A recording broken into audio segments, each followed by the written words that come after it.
Welcome to The Lock Shop with Nielson and Hustler, powered by Coolbet Canada.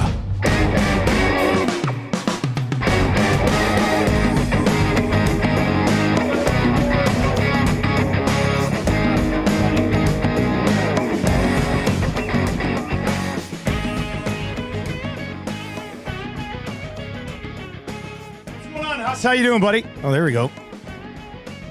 What's happening, my man? He's going to be joining us right away. Huss is going to pop in. New look for the Lock Shop, new day, 1 year anniversary here at Edmonton Sports Talk. Huss will slide in here. We are going to go until about 11:30, and then the Zoom availabilities with Leon Draisaitl, who signs a monster deal today. We'll go there at 11:30 this morning. Then we'll break that down on two guys and a goalie. That'll lead into EST afternoons with Hernan Salas and Joaquin Gage.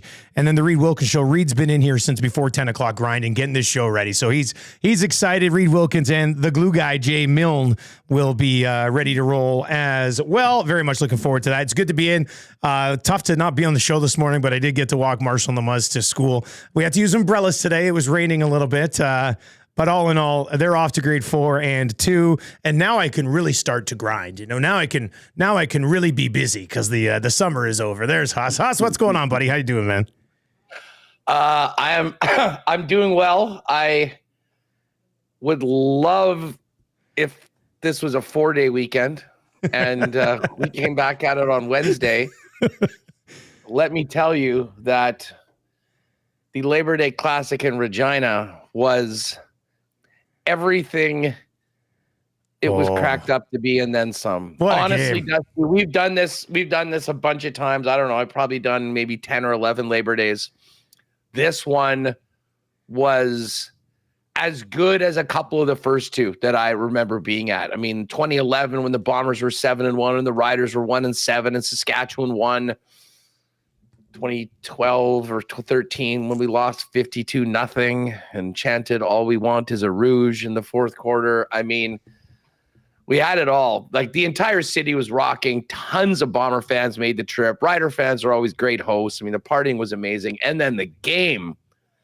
I mean, that game, they always seem to be fun. They always seem to be tight, but that one had a little bit of everything. And it seemed like the Bombers had to win the game like 3 different times.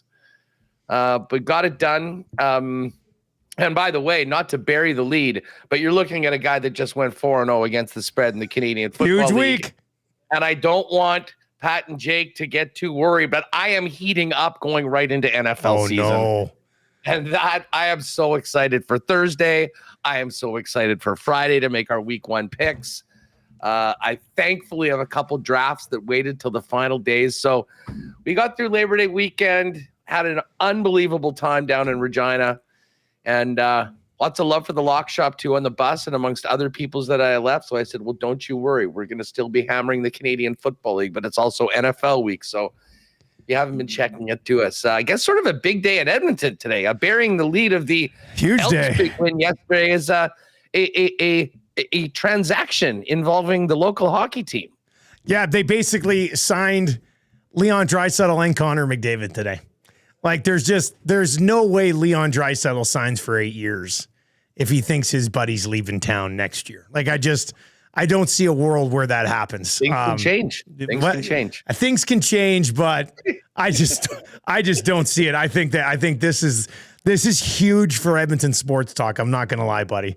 Like, with Draisaitl locked up for almost a decade, man, that stabilizes things over here for quite some time. I mean, if those two guys would have left town, it would have been a tough pill to swallow. So, you know, Draisaitl sticks around, got paid. I mean, I think Oilers fans should be pretty excited about the term, like getting him for 8 years. What's the number? 8 years, 8 years, 14 mil. So he gets 14 mil. 13. Yeah, it's not a hometown discount, but I think it's a hometown commitment. That's how I'm kind of looking at it. He signed for 8 years. Like, he's riding it out here with you for the rest of his National Hockey League career. He's going to be the highest paid player in the league until his best buddy comes up for renegotiation next year, and then he'll become the highest paid player in the league. So, yeah, huge news today. We're going to get into it on two guys and goalie. Like we said, the availability is coming up here at 11:30. We're going to attempt to bring that to you live here on Edmonton Sports Talk today as well, and then full afternoon of coverage. Huss, it couldn't work out better. like we launch shows from 1 to 3 and 3 to 6 the day Leon Draisaitl announces an 8-year extension. It just, thank you very much to the Edmonton Oilers. Bob Nicholson and the crew over there. You're doing us a solid. You're doing us a solid today. Well, hey, they are certainly helping you out. And listen, I don't know whether this was going to happen before or if this has just been done and they were just waiting to announce it. But obviously, Friday and over the weekend was no time to be announcing anything big for the Edmonton Oilers, considering what the entire hockey world was dealing with, but especially our friends down in Calgary with the passing of Johnny Gaudreau. Oh, man. You know, I mean, you listen, it's now September. We do have to get back to business and all that, but I don't think, well, put it this way, I don't think the Oilers would have even thought for a second to continue going about with what's done. You know, that was really, really tough. I mean, just to do shows and whatnot that day. You know, I know on Winnipeg Sports Talk, we probably spent the first 30, 40 minutes of the show talking about it. And again, you know, you're going into a long weekend where people are going to be out having a good time. They are going to be partying. It was, I mean, unfortunately, an incredibly sobering reminder for everyone about what stupid decisions involving alcohol and vehicles can do. So that was sort of a cloud over everything. But I mean, listen, the business will go on. And yeah, for you guys, you've got your guy and then you will get your other guy. And it's funny, you mentioned about taking a hometown discount. Like, I don't think anyone was expecting Leon. You guys take hometown discounts to stay with teams that have Leon Draisaitls on them. Yeah, exactly. That's how that works. You're right. 100%. Those top end guys very rarely take the hometown discount. They're the guys who lead to spin-off hometown discounts. I mean, I guess that's how it works. To respect to Sidney Crosby, though, he's always done that. You know, he has been probably the most underpaid player in the league for his entire career, I would suggest. But listen, the cap's going up. These guys, listen, to commit 8 years, basically the rest of your career, to a city, you have to be well compensated, which he certainly is. You have to have confidence that, you know, the team's going in the right direction and has a chance to win. And as long as those two guys are there, the Edmonton Oilers will be at or near the top of the list right now. So, yeah, no doubt, big day for the Oilers. I knew the fact that EST was rolling out the rest of the afternoon today, it literally could not have been, couldn't have been any better. So I walk my kids to school, walking back with my wife, and our neighbor Keith's sitting in his garage, and we walk by. I'm like, "Hey man, how's it going?" He's like, "Did you hear the news?" And I knew it then. I didn't even have to know what the news was. He's like, "Did you hear the news?" And I instantly thought, perfect timing, perfect day. Leon Draisaitl, 8 years, $14 million. He's not going anywhere. I guess San Jose is going to have to find an owner from a different country now, because everybody thought that's where he was going to go, because the people running the San Jose Sharks are also from Germany. But he's staying here in Edmonton. He gets paid, no doubt about it. Big building block. Cap will continue to go up. And we'll hear what Bowman and Draisaitl have to say at 11:30 here today. I know Matty Wannick's working on getting that, and we'll have that for you. And then into two guys and a goalie and into the afternoon coverage. I mean, it's a huge week for football. It's a huge week for the Lock Shop. It's a huge week for Coolbet Huss. I already got the little underdog parlay, Dusty's Dogs, that I've got. Jake, I know you're lurking around over there. Let me know when that bad boy's up. We'll get that out. I put together 3 little underdogs this week. We'll get into that. Canadian Football League, though, I know we hit it right off the top before we get on the Draisaitl stuff, but phenomenal weekend in the Canadian Football League. Touchdown Pacific, BC. I mean, it could not have gone better for Amar Doman and Touchdown Pacific. I mean, he gets to go back to his hometown, sinks a couple $100,000 into getting that facility ready to host a Canadian Football League game. It's absolutely packed. There's a great buzz in the city. Nathan Rourke shows up and looks like the Nathan Rourke we saw before he left for the NFL. The Lions snap a 5-game slide. They do it in impressive fashion. A dream weekend for the BC Lions in Victoria. Then we get to just, I landed. I got to the hotel around halftime, so I watched the second half. And at the end of that game, when they go for 2 and they don't get it, and then I'm FaceTime with my kids, and their TV was a little bit ahead. I was watching it on my iPad. Their TV's a little bit ahead, and I looked on the TV, and behind Marshall, I'm like, how come the Riders had the ball back? And he goes, oh, they got the onside kick. I was like, I didn't see that yet. It hasn't come up. And then I didn't tough for Lothar from 60. I mean, I don't think anybody's really expecting him to bang that one through. Only Sergio Castillo makes 60-yarders.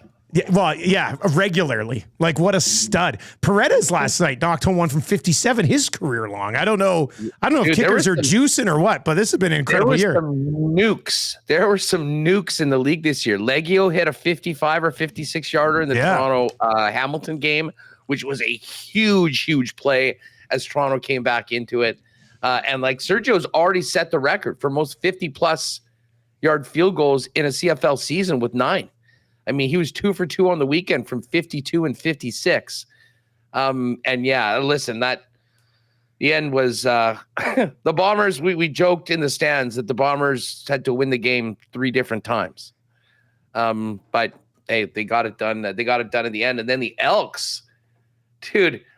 So was Iwanek still still going Trey Ford next week starting? I mean, Maddie, did you say MBT starts next week, right? Did you? I didn't say anything. No, have you made a decision yet, though? Are you? It's going to be MBT. I mean, the guy throws for almost 500 yards. He's gonna get the start next week. Like, the Elks look good, man. They've won 4 of 5. Their only loss, Beatty kind of blew, or else they would have been Montreal in Montreal. Like, they look as legit as anybody right now. There's 2 wins separating first. I know. And 5th in the West. Do you realize the size of these games we've got coming between Edmonton and Winnipeg? How important those 2 games are going to be, man? Oh, I can't wait. Are you doing the Winnipeg game? I'm coming to the Banjo Bowl, and then I don't know if I'm doing that game. I don't think I am. I don't think I'm doing that game. I think that's the weekend I have off for some reason. Yeah, there's like 3 games in the West one weekend, and I don't have one of them. So I'm off for a weekend, so I don't think I'm doing that one. So I'll be watching it just like everybody else, which should be a lot of fun. That'll be good.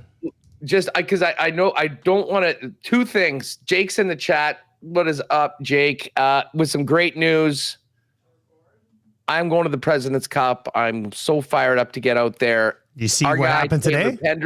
Taylor Pendy is on the squad. I don't think there was any doubt. He was the guy that he was the lock, I think, of the Canadians. But Mike Weir actually picked 3 Canadians. He picked Corey Connors, who I did think was going to pick, did not pick Nick Taylor, but he picked Mac Hughes. And I have to admit, I think this is a great pick because of the fact that it is match play. Mac Hughes has been amongst the best putters in the entire PGA Tour this year. Pendy kind of right up there as well. It is all about sinking putts in match play and in team play events. So we got 3 Canadians, and then Minwoo Lee, Christian Bezaden-Hoot, and Si Woo Kim. So let's go. 3 weeks. Geez, what is this? Yeah, I think about 3 weeks tomorrow. I will be heading down to Montreal, and we'll look forward to hopefully connecting with you at some point from Royal Montreal for the event. But so those guys, the other guys that were already on the team: Hideki, Sungjae Im, Adam Scott, Tom Kim, Jason Day, and Benny On. And then the 3 Canadians, Minwoo, Bezaden-Hout, and Si Woo. So, listen, they'll be underdogs. I mean, the States always in these President's Cups is a pretty big favorite, but it's going to be fun. And, man, I cannot wait to follow Tom Kim. Like, the juice he's going to bring to the international team with the emotion and energy he plays with, it'll be great. And what a huge opportunity for these Canadians. So, shout out to another member of Team Coolbet, Taylor Pendrith, for heading to the President's Cup. And then we should also talk about this NFL Reload promo right now, because I know there's a lot of people. I had it sitting right here. I was just going to get to this. This is great. It's week 1. I mean, this is when the lock shop really makes a killing. I mean, the National Football League season is always our 4 busiest months of the year. We've got the game to get us going, Chiefs and Ravens on Thursday. I mean, what a matchup. That's going to be absolutely incredible.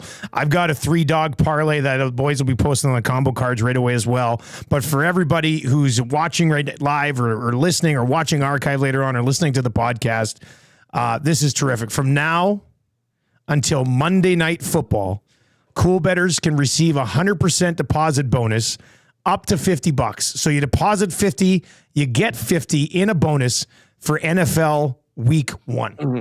It's that simple. This is how you start the season, buddy. Right here, a chance to get a little bonus. You just go to the promotions, click on NFL Reload Bonus, and make a deposit. Enter the code NFLRL24. Select your deposit amount up to $50, and you'll receive the bonus in your account to match the deposit. There's no reason not to do this. Like if you play a Coolbet right now, there's no reason not to do this. And also, if you don't yet and you have not yet signed up, sign up for the sign up bonus and use the code LOCKSHOP, and you get 100% deposit bonus up to $200. But it's nice. It's nice for those of us who've already been with Coolbet for a long time to get a little additional bonus to throw in a few parlays this weekend, Huss. Well, absolutely. Or you know what? Hey, you're going to make your own bets, but you want to throw 50 on your own team to win the Super Bowl or something like that. Take advantage of the bonus. Get your season-long wagers in before it gets going, and then we got the full slate of games. I'm just happy. I had my own reload bonus come in the form of a 3-game moneyline CFL parlay and a 3-game spread parlay. So I am very much ready to get it going. And it's so funny, man. I was talking to a whole bunch of friends yesterday. This is sort of the day where a lot of people go back to work or kids go back to school. I don't think they've started school yet. Maybe later on this week. But you know that the NFL is here. For us, we've got the Banjo Bowl coming up this weekend. Yes. On Saturday. It's honestly just one of the best weeks and weekends of the entire year.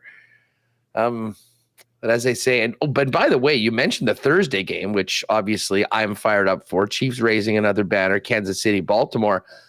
Let's not forget Friday night, Sao Paulo, Brazil, Eagles, Packers, international game, primetime Friday night to get the season going. I didn't know we could have room for any more primetime games, but we got a week one Friday nighter. Let's go. How could I forget about it when the Packers are on my underdog card for the week? Already out there. I'm on the Packers. Now I moved it to 3.5. I moved a couple games to get him to 3.5. So I love the Packers plus 3.5.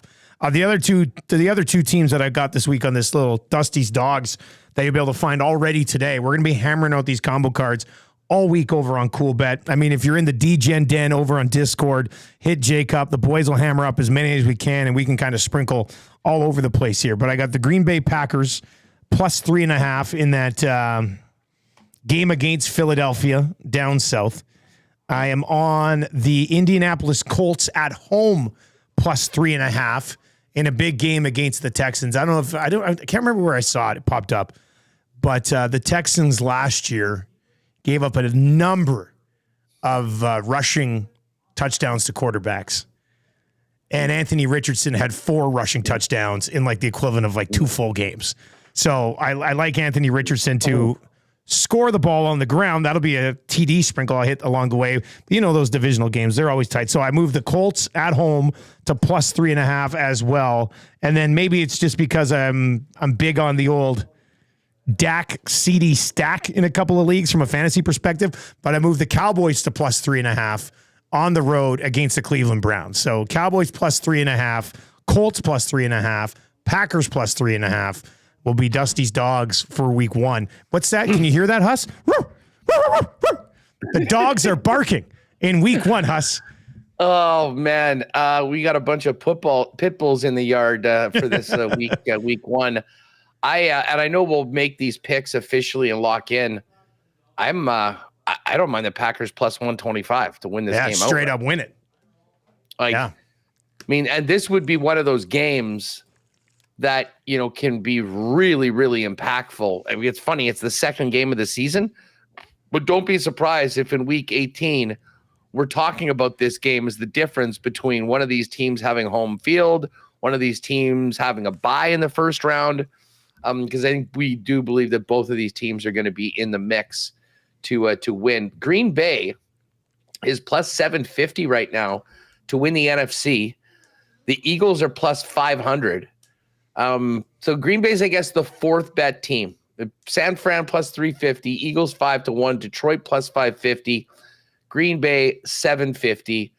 For those of you that have been with us over the last couple of weeks as we've been doing futures, you will know that I am particularly high on Green Bay. I love the Packers to win the NFC North at plus 190. And I love me some Love. Jordan Love, 14-1 for MVP. I think that is the best value on the board. There's a path for him to do it. I think a lot of people would vote for him. There's sort of fatigue of Mahomes and Lamar and some of those other guys. And if the Packers do win the division and are, one of the top 2 seeds in the NFC, I think they're looking at Jordan Love for the reason why that's happening. And we've seen it happen before in Green Bay.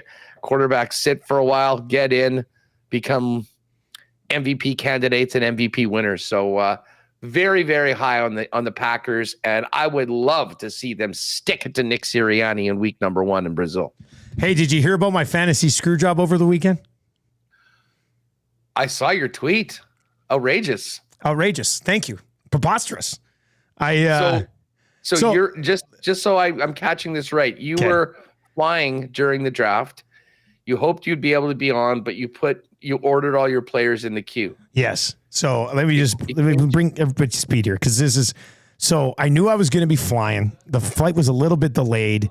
So I was in full communication with the commission the entire time. I said, hey, just so you know, I'll let you know when we're taking off. I'll probably be in the dark for 5 minutes, 10 minutes max, and then I'll connect to the internet as soon as I can, and I'll try to slide back in. So I set my queue. Now, we use CBS. Okay, and CBS, I guess every time you log back into your queue, you have to turn on auto pick, or else I would think it would take you right to best player available, like every other place. Like the auto pick in the queue would just take you to your list instead of your pick time's out, you get best player available, right? Like that would be worst case scenario. So I'm texting with the commish. I had the 2nd overall pick, and then I had the 12th and 13th overall picks, 13th and 14th, 11th and 12th, whatever. I make my 2nd overall pick. Harrison went first, so I did take Neighbors. We talked about that last week. So I take Neighbors, and the draft is coming along. So I'm following along. I'm adjusting my queue as these guys are getting taken. There was 4 picks until mine, and I had my queue set, and then the internet kicks out because I'm already up in the air. So then I pull my iPad, boom, boom, boom, boom, connect on the Wi-Fi, couldn't reload the draft room on my phone. So I text the commish. I go, hey, man, who's up? And he goes, you're up, but just for 1 pick. And I was like, what just for 1 pick? What are you talking about?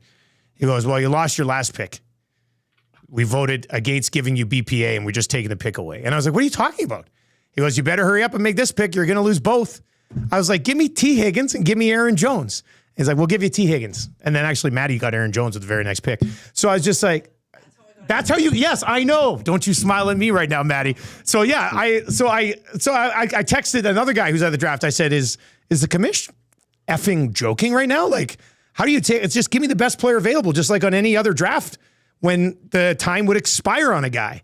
So I mean, I was furious. I still not sure if I'm going to stick around in this league right now. Like I've been in this league for 12 years.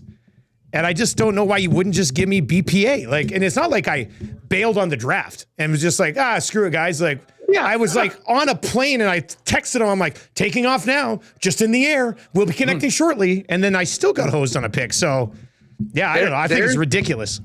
I had major questions about the integrity of that league when you said that. And to be honest, I'm with you. And I'm never a guy that will just take my ball and go home.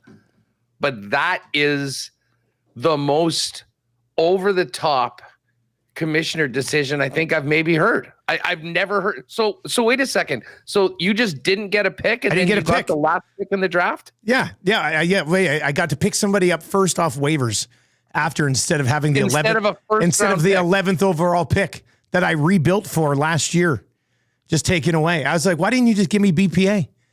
It's like, we voted against it 9-2. It was voted down. We just skipped your pick. I said, this is the most ridiculous thing I've ever seen in my entire life. And everybody on Twitter kind of agreed. No, Awanik was actually here. He was working that night doing stuff, so he wasn't part of the vote. But the fact that 9 guys said to screw you that way. That's what I said. It hurts. It hurts me. I would not play with those guys. I would have to admit. God knows we're in enough fantasy leagues. Yeah. The last thing you need to do is be wasting time with guys that would legitimately screw you that way. And there's no argument for it. There's zero argument for it. If the commission goes, your queue wasn't turned on, so it didn't go to your queue, so I didn't see it. I said, yeah, but in any league, the clock, if it's a 60-second clock, it would tick down to 60 seconds and then just automatically give me the next best player. So you would have had to actually go in and skip over that option to not get this player. Like, so anyway, it stings, man. I've been in the league for a long time. I've had success. I'm buddies with a lot of people in that league, and they just effed me. And I don't know. I've got a pretty good team. Like, I've been working towards this year. So I don't know. Maybe they don't like me. Like, there needs well, one of the guys replied and said, listen, you already have a stacked team. It shouldn't matter. I was like, no, that's not how fantasy football works. I should have had an even better team. Like, I got absolutely hosed. They were jealous. So. They were jealous of you and your success in fantasy. Well, I did win the league back to back. It was a while ago now, but still. So, yeah. Anyway, buddy, that's what I'm dealing with this week. I challenge any lock shopper to give us an example of a commissioner abusing their power more than what we just heard. Tweet us at LockShop. I've never seen it. 15, 20 years of fantasy. Never seen anything as ridiculous as this. So I don't know. Maybe they just don't like me and they want me to leave. But what are you going to do? There's a lot. There's got to be a lot of soul searching amongst the people in that league. How can they look you in the face the next time you see them after what they just did to you? It's just, yeah. I immediately put my entire team on the trade block. I was like, screw it. Let's just blow this entire thing up. I'm not trading any of them, though. I mean, I think I could probably. That's what I want to do. I want to win this league from start to finish based just on the draft results, which would be the biggest slap in the face to everybody ever.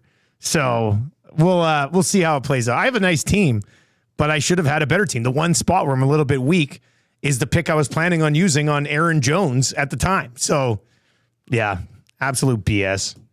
So who'd you get with the waiver pick instead of Jones? Gerald Everett, tight end, Chicago, or tight end wherever he is. So, but it totally screwed me over because then I was on tilt when they took a pick away from me. So it came back, and I know it drives everybody crazy in this league.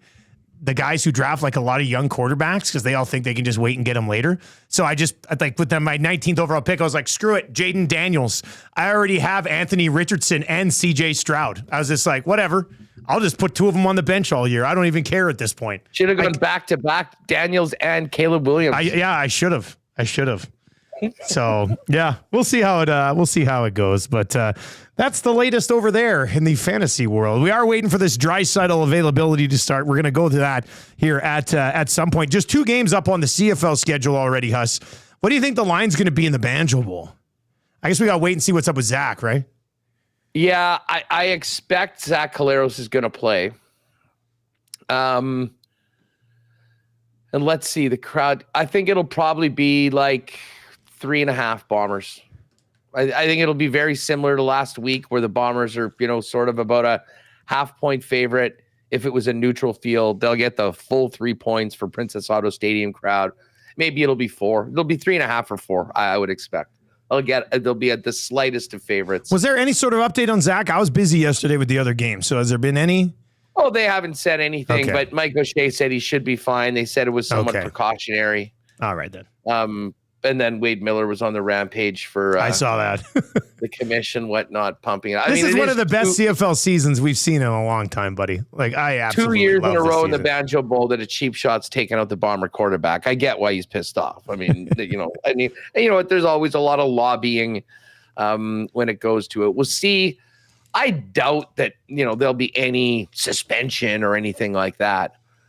But when guys lower their heads and go head to head with quarterbacks, I mean, we don't see a lot of ejections, but I would be fine if they did that a little bit more because, again, the quarterbacks are so important. We've seen so many guys out this year.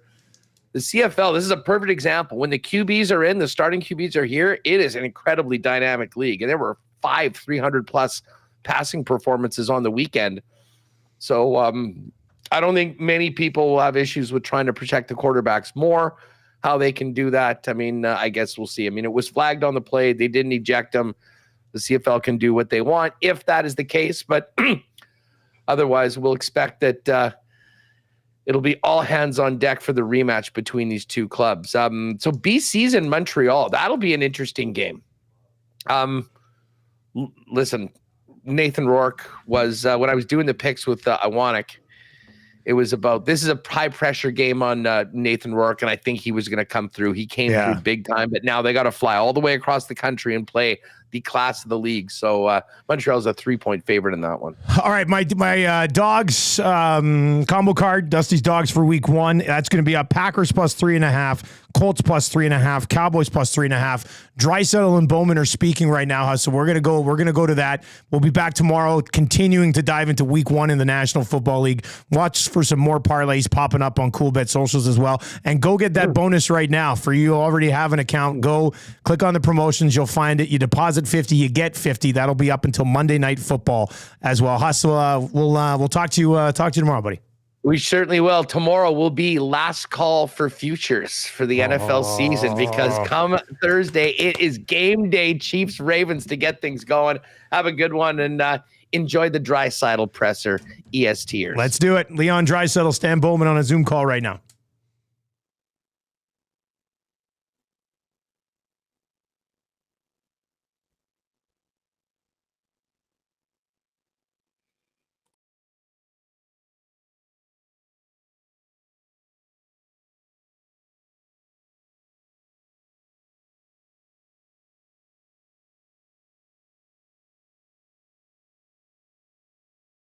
I just want to start by saying I'm thrilled to be able to announce that Leon's going to be an Edmonton Oiler.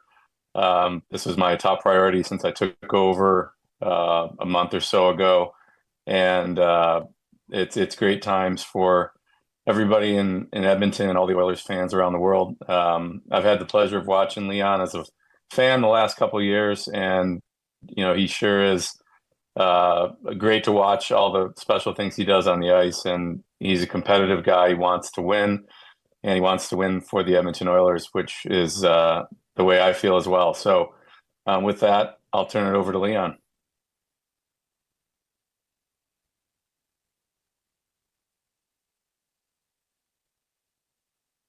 Go ahead, Leon.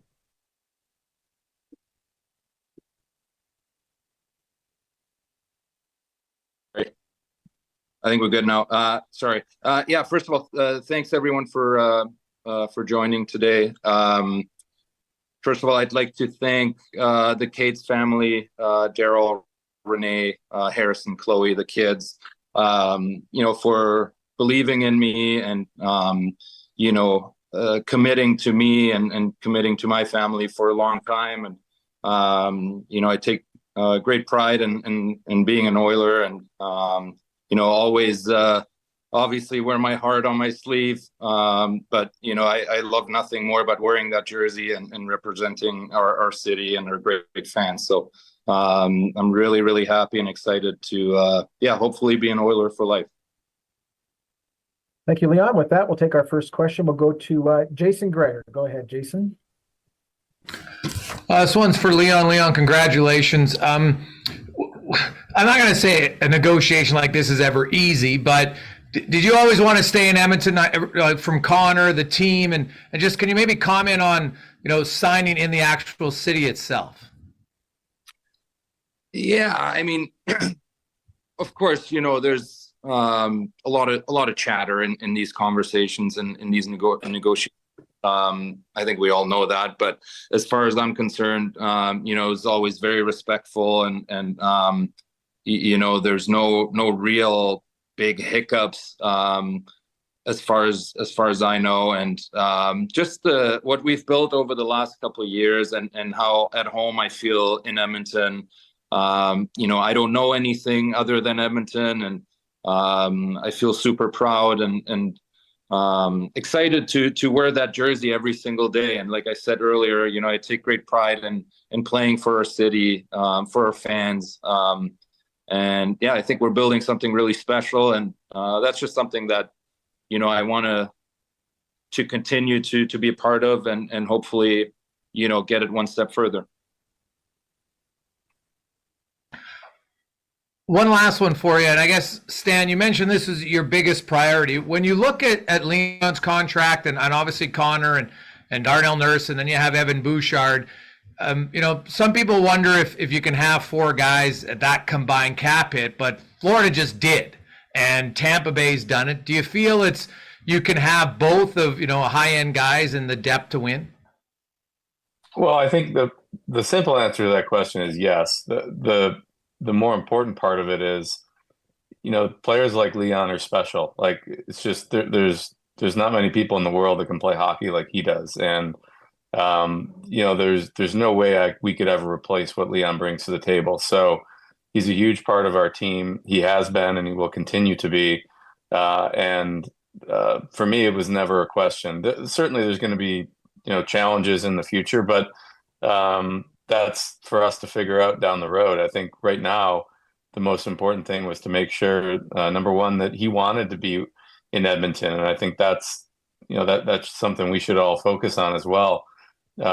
He made this decision. I mean, certainly it was my number one priority, but it took a cooperation with Leon wanting to be in Edmonton. And when that was obvious to me after talking to him, and he just wants to win. I had a chance to getting to know him better, and the thing that really stuck out to me is he's super competitive, and what drives him is winning. So when I hear those things, we'll figure the other stuff out down the road. But for now, we're just thrilled that he's with us. Thank you. We'll go to Jack Michaels from 630 CHED. Hi, Leon. Congratulations. I'm just curious, was there a sequence of time, maybe it was 2 years ago, maybe it was 4 years ago, where it became evident to you, or you started to feel like, I'd rather stay in Edmonton than go shopping, than test the market? Because that can be appealing on both sides. I'm just curious, was there a sequence of time where you started to feel like, I can't imagine leaving here? I think that just evolved over time. I think when you, as a young kid, as an 18-year-old kid, you start to really love, being with a team, and especially the team that drafted you. You develop, a love for that team, and for me, it was always the Oilers, and obviously we haven't gotten the job done yet, which makes it, to me, even more special, right? Like, we're going to do this together. We're all pulling on the same rope here, and I'm just, again, excited to be a part of it, and excited to keep chipping away at the ultimate goal, and we all know what that is, and just over the years, what we've built with our group, how tight we are with our group, all the new guys that are continuously coming in, they all say the same things about our group, about our city. They love playing in Edmonton. And I think we've created that over the last couple of years, and that's very special, and looking to continue that. Thank you, Leon. And Stan, just a quick one for you. I think, I asked you about, in terms of trying to extend the championship window and giving yourself as many cracks at it as possible. You seem to indicate Leon was the first giant step in doing that, and hopefully giving this team another 5 or 6 looks at it. Is that how you kind of approach this negotiation? Definitely. I think that's true. I mean, all you have to do is watch the team on the ice to see what an important role he plays on the team, not just last year, but the last several years. So when you look at that, there's no question that we want to make sure he stays, and it's our job to try to surround him with the best players we can and give our team the best chance to win. But absolutely, I think you stated it very well. Mark Spector, Sportsnet. Thank you. Leon, it's hard to describe $14 million as taking a little bit less, but the fact is that there probably could have been more for a player of your stature. The question I have is this: nobody knows more than you and Connor that a two-man team doesn't win. So when you're going into a contract negotiation, how do you weigh being paid what you're worth, but saving enough so Stan can build a team around you that can win the Stanley Cup?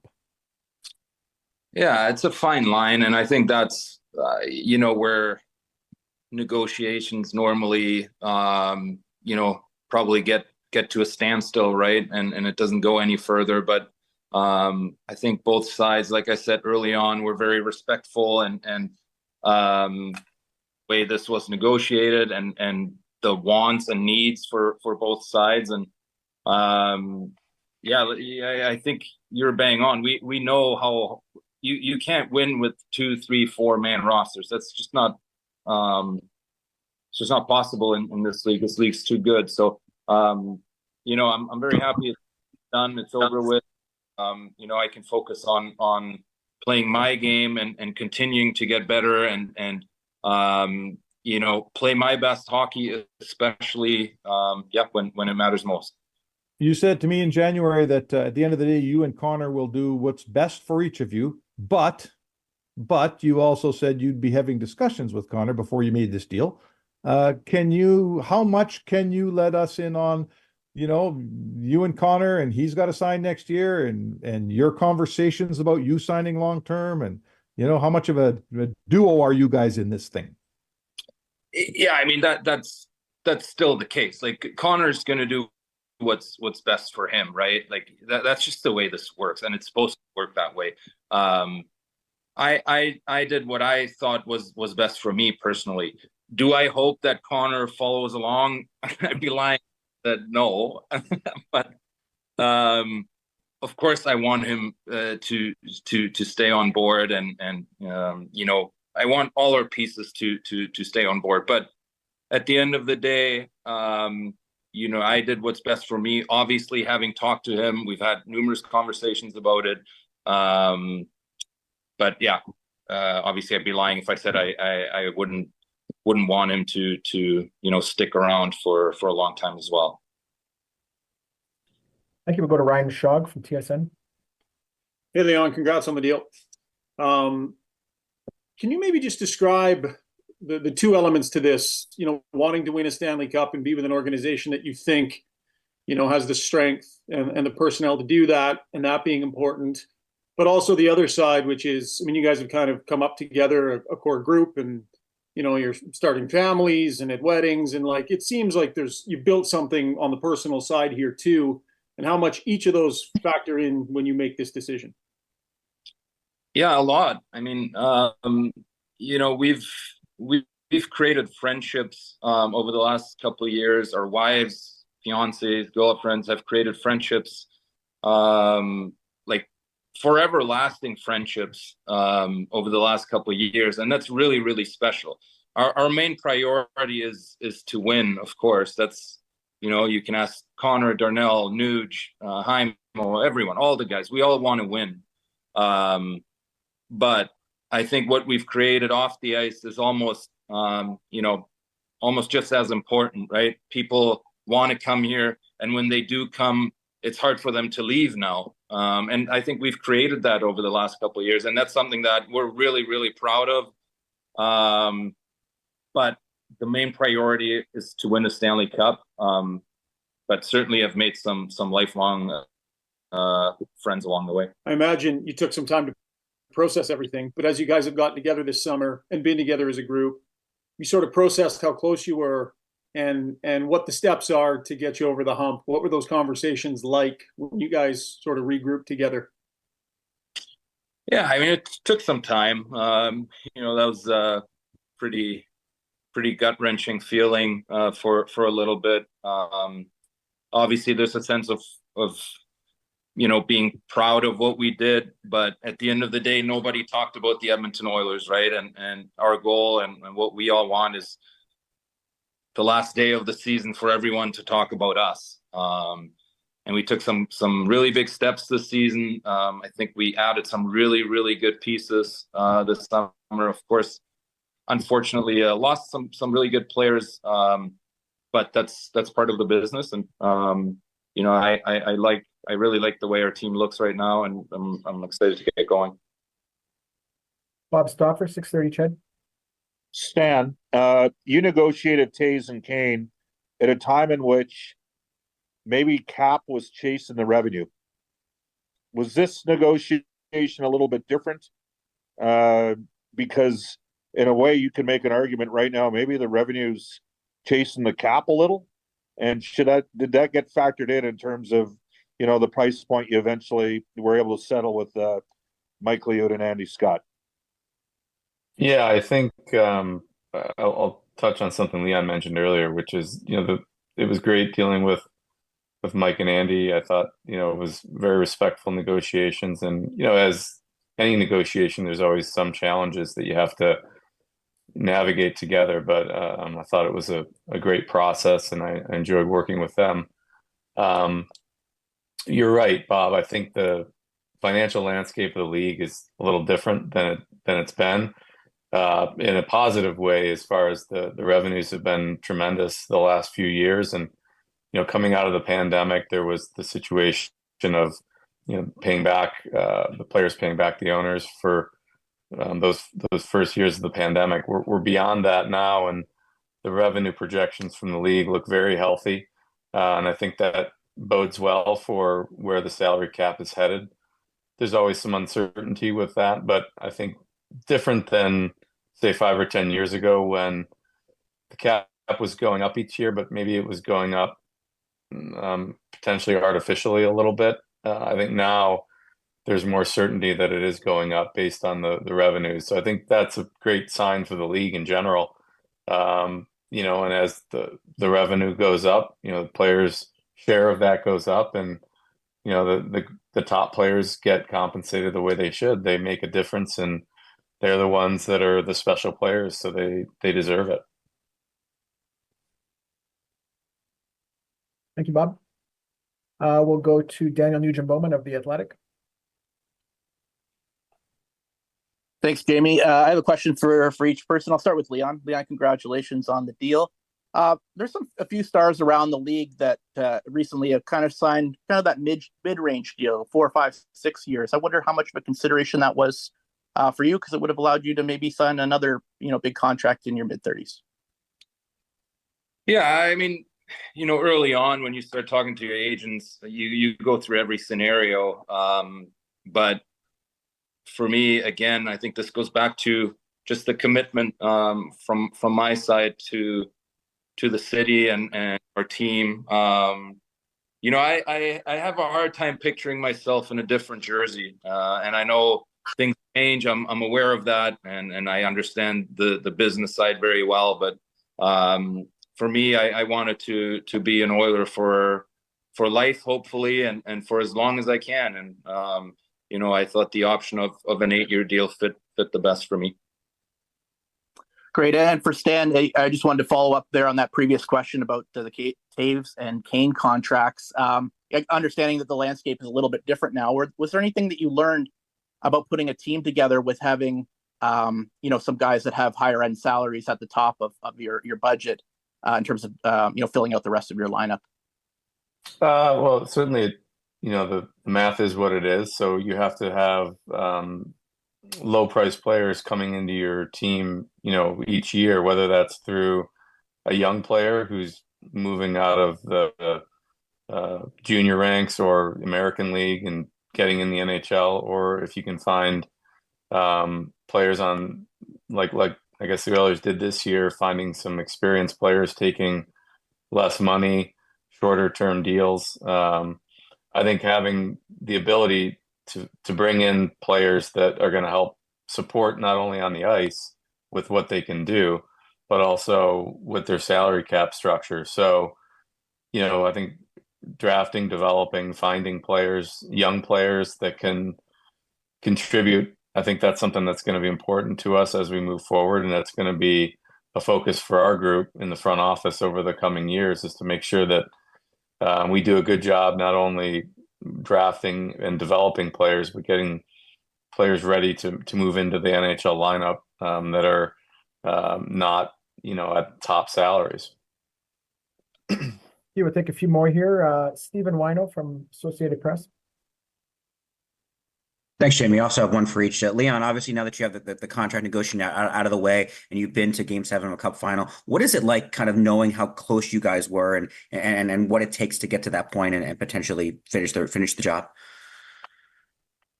Yeah, I mean, excuse my language, but it sucks thinking about it over and over again. Obviously, you can't be much closer than what we were. But at the end of the day, you're standing handed in a way. But we've gathered a lot of experience, a lot of positive signs over our playoff run, and we have a big chunk of the group back, and I think we're ready to attack again and apply these messages and apply these moments that we've learned along the way, last season, last playoffs, into this season. But of course, we all know that you have to get there. Thank you. And Stan, obviously each negotiation is different, but now having Leon sign, what does this mean for a potential negotiation with Connor McDavid? I know you can't sign until July 1 next year, but what does this potentially mean for getting Connor re-signed long-term as well? Yeah, each negotiation separate, so I don't know how it will impact it. We're going to treat that as a separate, contract. We'll be talking to Connor and his agent at the right time. So I think all I will say is obviously it shows that we want to win. And I think, we believe in Leon's contribution to the team, not only in the recent years, but what it's going to be coming up. And hopefully that's a sign that, we're moving forward to try to, like Leon said, we couldn't get much closer than last year. So we just want to take that next step. So that would be the message, which is, we want to win and we're going to do everything in our power. And hopefully that's, going to be something that Connor likes to hear. But the negotiation itself will be, it may be different or it may not be. It may be very similar. I don't know, but looking forward to having that conversation. Okay, final two questions here. Steve Sandorf from Canadian Press. Hey, Leon, congratulations on this. Question I have, and some other players have told me in the past, that when you're coming out of a new contract signing, you feel that you put a little extra pressure on yourself. Are you going to feel that pressure? You feel that you're going to put that on yourself going into this, knowing that you've committed for a large chunk of your career to the city?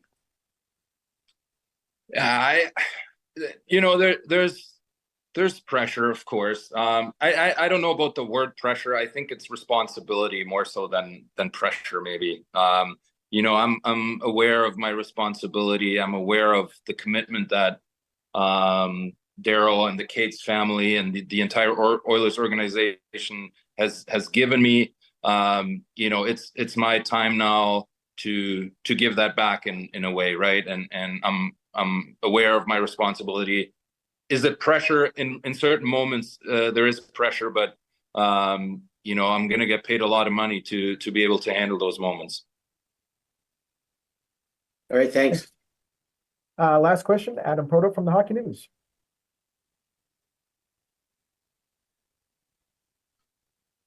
Adam, go ahead. I guess that's it. Thank you, everybody, for joining us today. Have a good rest of the week, and we'll see you in a couple of weeks for training camp. Thank you.